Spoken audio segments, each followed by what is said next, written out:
que a matemática, desde a tabela das figuras, né, dos valores das figuras, das notas musicais, ela já começa a matemática a ser aplicada ali, entendeu? Porque as figuras são todas partidas numa subdivisão, a princípio, binária. Né? Então, você tem uma figura que é um inteiro, depois você tem, a partir desse inteiro, você tem meio, né? Depois desse meio, tem o meio do meio, que seria um quarto daquele inteiro, depois o meio do meio do meio, que seria um oitavo em relação ao inteiro, mas seria meio em relação a um quarto. Então, é toda uma relação matemática ali, das figuras, né, das figuras que, no fundo, são também matemáticas no sentido da medida do tempo, entendeu? Apesar do Einstein já ter provado que o tempo é relativo, cada figura tem um tempo de duração, e esse tempo também é matemático, entende? Então, se eu tenho figuras mais curtas, elas têm, né, um decay, no caso, uma sustentação menor do que figuras longas e assim por diante. Então, tem toda uma relação de maior energia na música. O que acontece? Além da tonalidade, claro, né? Os tons mais graves dão mais punch, né? Mais poder à música, mais, digamos, até uma certa solenidade, entendeu? O som grave. Por exemplo, num funeral de samba, de um sambista, é o surdo, né? O surdo grave que toca, é o único instrumento que toca no funeral do samba. Então, um instrumento grave e num andamento lento. Isso traz uma determinada sensação. Quando você começa a partir o tempo em mais figuras, né, mais notas, você vai dando uma certa inquietude na música. Né? Então, quando você quer gerar maior, digamos, até mesmo uma certa tensão musical, você pode jogar tanto com as notas de tensão, que não são aquelas que não estão dentro do campo harmônico perfeito, e você pode jogar com subdivisões rítmicas, entendeu? Eu me lembro quando nós tocamos, o nosso trio fez uma temporada na Macedônia uma vez, e aquilo me chamou muita atenção, porque nós tocamos uma música que era folclórica da Macedônia, mas com estilo brasileiro, com ritmos brasileiros. E era uma música em 9/8. Quer dizer, um compasso que é muito pouco usado no Brasil, né? Então, chegando lá, tinha uma festa, lá tinha um coquetel, porque era na embaixada da Suécia na Macedônia. Olha que loucura. E nós tocando lá. E aí eu fiquei inquieto, porque no salão, um salão lindo, onde foi o concerto, né, do nosso trio, tinham vasos de flores lá, espalhados.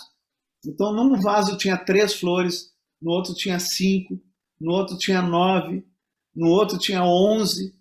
Eu fiquei intrigado, não tinha nunca essa coisa nossa de meia dúzia de rosas, uma dúzia, entendeu? Era tudo quebrado. Era tudo quebrado. Tudo. Aí eu falei, e aí eu comecei a associar, pô, será que essa música é em 9? Será que tem a ver com isso também? Né? Porque o 9, tu sabe, aí eu tenho uma magia aí, né? Na matemática filosófica, digamos assim, o 9 é considerado o número do eterno retorno. Né? O 9 sempre volta ao 9. Por exemplo, se você pegar todos os números de 1 a 9, somar todos eles, e somar a resultante final vai dar 9. E se você pegar todos os números até 9, multiplicar pelo próprio 9, vai dar resultante 9.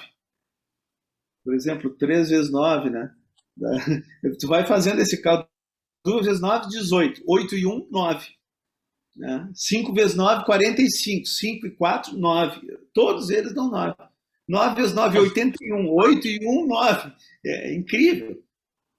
Por isso que no passado... Eu nunca tinha pensado... Que interessante, né? É muito interessante essa coisa. E isso foi usado na música. Porque daí o que acontece? Essa música era em 9. E era uma música, depois que eu perguntei a letra, era uma música sobre realmente uma pessoa que tinha partido, tinha falecido, mas que ela tinha certeza que ia reencontrar o seu grande amor que tinha ficado, entendeu?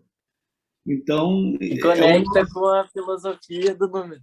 Com certeza. Aí eu perguntei para a governanta, olha, por que vocês têm flores sempre ímpares? Aí ela me olhou assim e falou, não, porque O ímpar é o número da vida. Tudo que é par é a morte para eles. Em Nossa, todo o leste da Europa é assim. Pode ver que nos Balcãs ali, a música popular deles é toda ímpar. que Então, loucura, né? como tu E será perguntou, que eles primeiro fizeram a música pensando no 9 ou fizeram a música e depois aí vieram é a essa conclusão?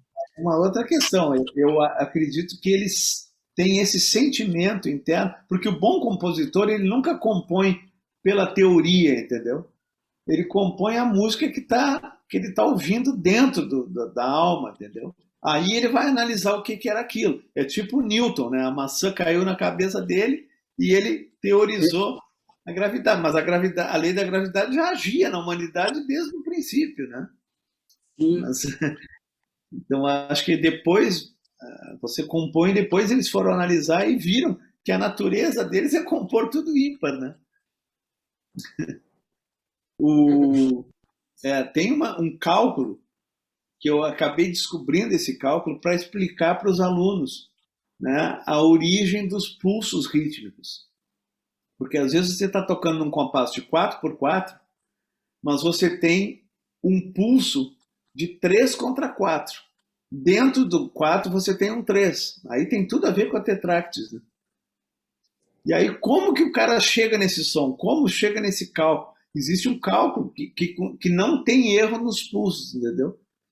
E eu costumo comparar, é interessante porque acaba virando uma equação isso.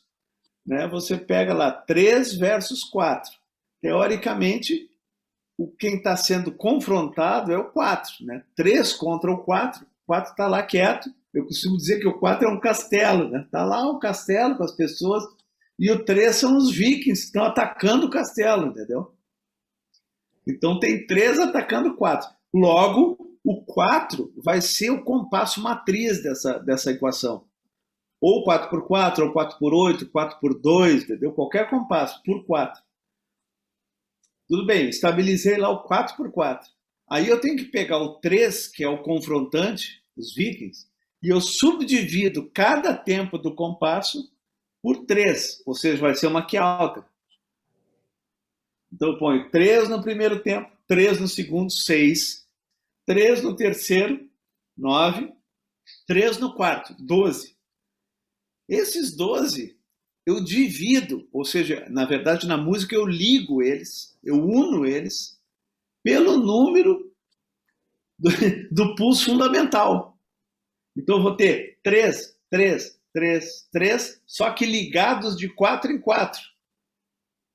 Então, 3 vezes 4 vai dar 12.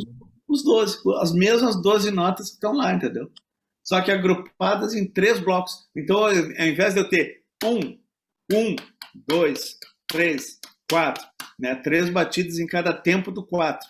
Eu vou ligar elas pela acentuação de 4 em 4. Eu vou ter 3 contra 4. 1, 2, 3, 4. 1, 2, 3, 4. 1, 2, 3, 4. 1. E no 1 elas se encontram. Só que palma vai dar 3 e aqui na voz vai dar 4. Que já dá uma harmonia toda diferente e seria a subdivisão, né? Seria, digamos, uma fração, né? É uma subdivisão que gera uma pulsação, entendeu?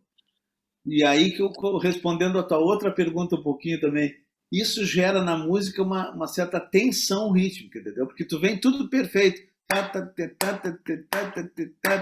né? E daqui a pouco tu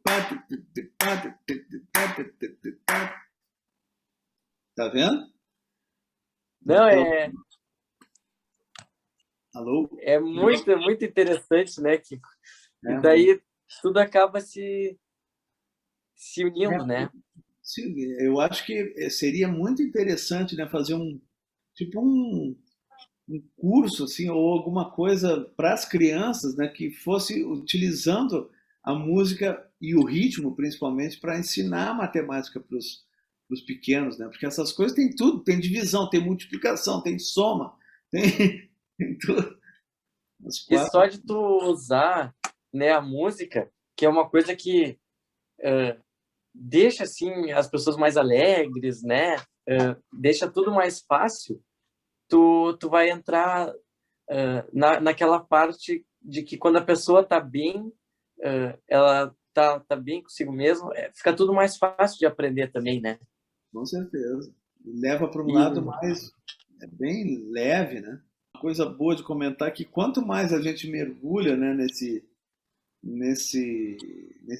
manancial da música, né, e da própria matemática, mais a gente descobre coisas. Então existe um eterno aprendizado, como se fosse o 9, né? Não é à toa que na antiguidade os reis, né, quando morriam os reis, eles ficavam 9 dias e 9 noites em velório, no caso, antes de serem enterrados, porque daria tempo da alma fazer o ciclo do retorno, entendeu? Então eu acho que a gente precisa ter um mergulho profundo para poder estar sempre em contato com esse aprendizado, né? Que é incrível. Outra, só finalizando, as contagens musicais, né? O próprio nome é contar, né? Você vai contar a música. Então ela tem frações matemáticas, né? E a contagem ela pode alterar totalmente o sentimento.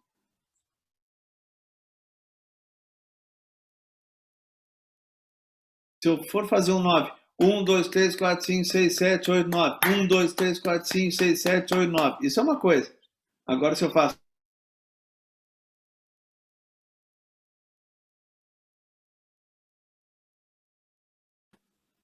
Ou eu faço 1, 2, 3, 1, 2, 3, 1, 2, 3. 1, 2, 3, 1, 2, 3, 1, 2, 3. É outro 9.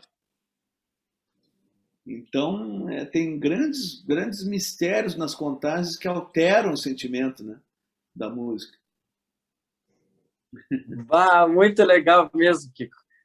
Obrigado por Que bom, Lu. dividir aí um pouco é, do teu ponto de vista sobre a matemática na música e tenho certeza que é, eu aprendi bastante e que a gente tem um material muito, muito rico aqui nesse Zoom.